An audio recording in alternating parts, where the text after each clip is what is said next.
对，离开心更宽。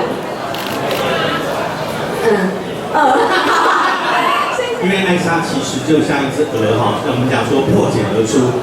那今天哈，不但有这个机会啊做这个节目，而且呢上山下海，真的刚刚提到上山下海对不对？然后可以找到更宽更广的这个天空。那我们祝福艾莎越来越好，越来越棒，大家一定要支持锁定她哦。谢谢老师，哇，这太棒了，很期待的艾莎。好，艾莎自己可以分享一下，你看完这个签诗，你有什么感觉吗？你说这个吗？对，离开心更宽。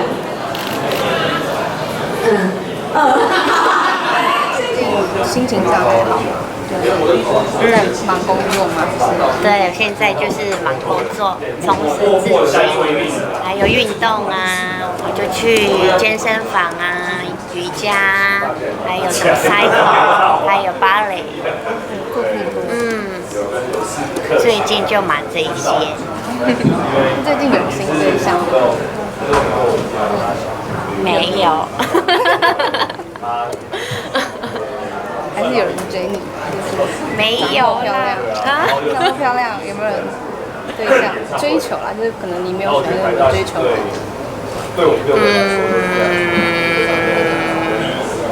有好朋友，很多很好的朋友，但是有没有特别追求，应该没有。